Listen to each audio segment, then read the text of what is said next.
Nizampet BJP అధ్యక్షుడు భిక్షపతి యాదవ్ ఆధ్వర్యంలో ఛత్రపతి శివాజీ జయంతి వేడుక ఘనంగా నిర్వహించారు। ఈ కార్యక్రమంలో ఓబీసీ మోర్చా నిజాంపేట అధ్యక్షుడు పొట్లకాయల వెంకటేశ్వర్లు ముదిరాజ్, నాగరాజ్, సచిన్, సిద్ధు, పాండు మరియు అనేక మంది బీజేపీ నాయకులు కార్యకర్తలు పాల్గొని ఈ కార్యక్రమాన్ని విజయవంతం చేశారు। ఈ రోజు ఛత్రపతి శివాజీ జయంతి సందర్భంగా నిజాంపేటకు సంబంధించినటువంటి బీజేపీతో పాటుగా హిందూ బంధువులందరి సమక్షంలో ఛత్రపతి శివాజీ జయంతిని ఘనంగా నిర్వహించడం జరిగింది। భారతదేశ చరిత్రలో అనేక మంది రాజులు ఉన్నప్పటికీ కొంతమంది పేర్లు మాత్రమే భారతదేశ చరిత్రలో సువర్ణ అక్షరాలతో లిఖించబడినటువంటి వారు ఉంటారు। అందులో ప్రముఖులు ఛత్రపతి శివాజీ మహారాజ్। మహారాష్ట్రలోని పూణే జిల్లాలో జన్మించినటువంటి ఛత్రపతి శివాజీ హిందూ ధర్మం కోసం, హిందూ సనాతన ధర్మం కోసం క్రీస్తు శకం 1630లో జన్మించిన ఆ రోజుల్లోనే హిందూ మతం గురించి, హిందూ సంస్కృతిని కాపాడడంలో అతని యొక్క పాత్ర మనం ఎప్పుడు గుర్తుపెట్టుకుంటున్నాం।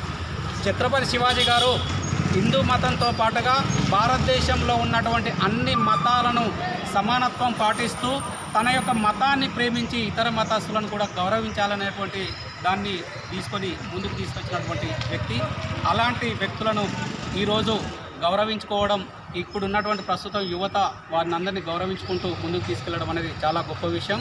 రాబోయే రోజుల్లో నిజాంపేటలో మనకి వాటికి సంబంధించినటువంటి అంటే విగ్రహాలు అనేవి చాలా తక్కువగా ఉన్నాయి నిజాంపేటలో। అందులో భాగంగానే రాబోయే రోజులలో ఛత్రపతి శివాజీతో పాటుగా వివేకానందుని యొక్క విగ్రహాన్ని ఒక కమిటీ ఏర్పాటు చేసి పార్టీలకు అతీతంగా వారి యొక్క అందించినటువంటి ఆశయాలను సాధించడంలో వారి చూపినటువంటి బాటలో నడవడానికి, భావితరాలకు గుర్తుగా ఉండడానికి ఛత్రపతి శివాజీ విగ్రహంతో పాటుగా వివేకానందుని విగ్రహం కూడా త్వరలోనే రాబోయే జయంతి లోపే మనం ఏర్పాటు చేసుకుంటున్నామని ఈ వేదిక ద్వారా అందరికీ తెలియజేయడం చాలా సంతోషంగా ఉంది।